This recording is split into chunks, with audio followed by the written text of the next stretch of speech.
It's looking like there's some trouble on the horizon for Disney because right now, 99% of the unionized cast members at Disneyland voted to authorize a strike if the company isn't willing to meet them in negotiations. 99% of Disneyland cast members vote to authorize strike, and this is coming from that park place. It looks like the gates at Disneyland might be closing soon, as four cast member unions representing more than 14,000 Disneyland employees have voted to authorize a strike. This represents employees of Disneyland, Disney California Adventures, Downtown Disney, and Disneyland Resort Hotels.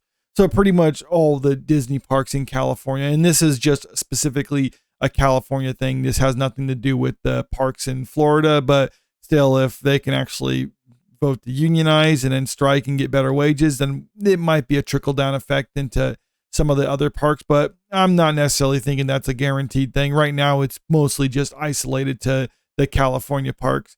The unions are reporting a whopping 99% membership vote authorizing the strike.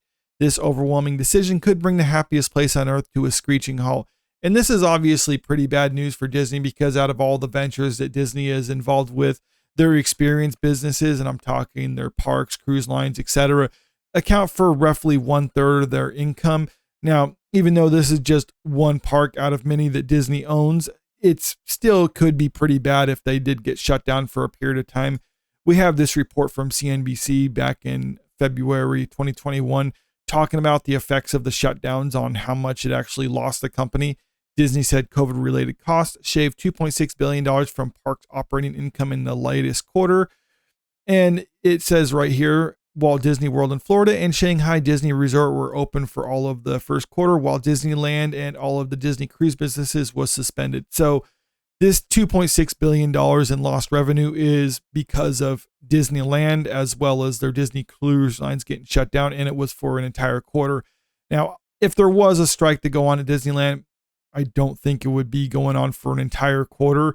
But still, the fact remains that there's a lot of money to be lost here, and it's something that Disney really can't afford to lose right now because they've been paying like crazy for all their movies at the box office that have, for the most part, been failing, but they've had some good luck right now with Inside Out too. But still, their theme parks and other experiences are pretty much their bread and butter, and one of their major ones is threatening to be shut down as a result of them not paying the employees more. So this could be bad news for them.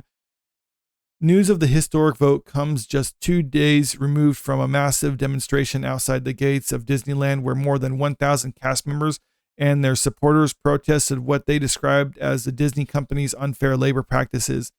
Negotiations between Disney and the union started on April 24th. According to union representatives, they were seeking increased pay, safety, or park safety, higher wages, and seniority increases, along with a fair attendance policy.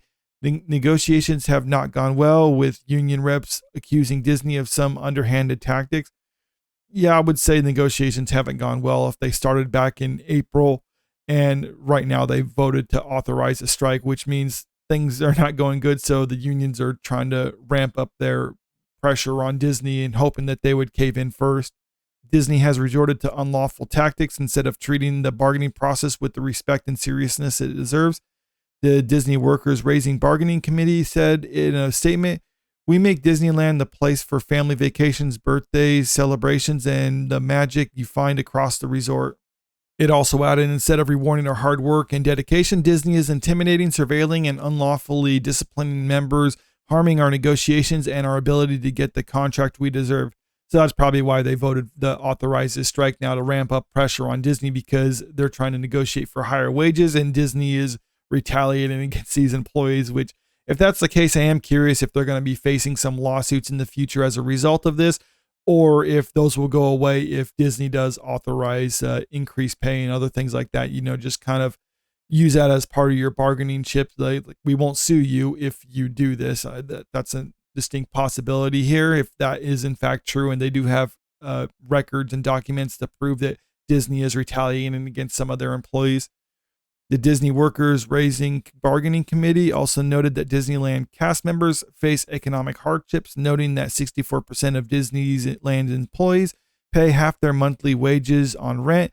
The average rent in the Anaheim area is more than $2,300 for a 147 square foot space, and with some neighborhoods topping $2,600, that's pretty bad. And I would say that's also probably a issue with their local government. But I mean, if you're going to vote for the same people over and over again, you're going to get the same results. Many Disneyland workers have even admitted to living in their cars. And this is one of the things I'm thinking, if there was a strike to go on, it couldn't last as long, because I know a lot of people were remembering the strikes that were going on in Hollywood last year, where all these rich actors are demanding higher wages and other stuff like that. That's the reason those strikes went on for as long as they did, because those people have money in the bank to burn, or they don't actually need the money. So they can strike for months on end.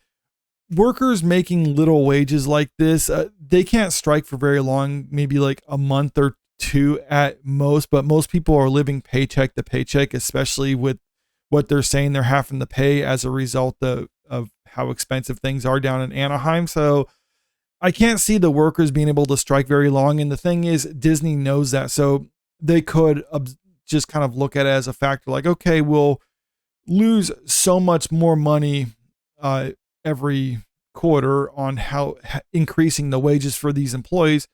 But if they strike, we might lose a certain amount as a result of the shutdowns, but then they're going to have to come back and accept what they're getting because they can't afford to be on strike for very long. So Disney might be willing to just absorb the cost of, in bad PR, of having their employees go on strike. But at the same time, it's saying how some of these employees are used to living in their cars anyway. And the thing about these employees is, with all due respect to them, most of them are low skilled laborers. I mean, that's just the fact of the matter, is they're not like, I mean, there are some technical people working there who operate and maintain the rides and other stuff like that. But many of the cast members, it's just service industry jobs. And I'm not knocking those people anyway, but they can get jobs at other places too. So they can go on strike and then get a job somewhere else and do the exact same thing and probably make similar wages, maybe not as much, but they can make similar wages to what they're used to. At the very least, it'll allow them to be on strike longer. And with some of the people that are living in their cars, well, it's not like they have to worry about losing their home if they're not working. So I think they can actually withstand this longer than what Disney could. And that's really what happens when it comes to these negotiations. It's really just a matter of chicken and who's going to blink first. Disney might think that they can withstand it longer. The workers might think they can be able to withstand it longer. So we'll just have to wait and see. Voting to authorize the strike doesn't necessarily mean that they're definitely going to strike. It really just means the members of that union are agreeing that they are willing to strike if the union representatives call for it. So we'll just have to wait and see if this ultimately transpires, or if Disney gets the message and is willing to actually increase the pay. But let me know what you think about all this in the comment section below. Do you think Disney's eventually going to pay out? Which they're probably going to meet somewhere in the middle, like most of these negotiation things are, but this has the potential to be bad for the company. And also, if you haven't already, make sure you click that subscribe button if you want to stay up to date with the latest entertainment news. And don't forget to click that like button and share the video out there, because it really helps out with the channel. Thank you.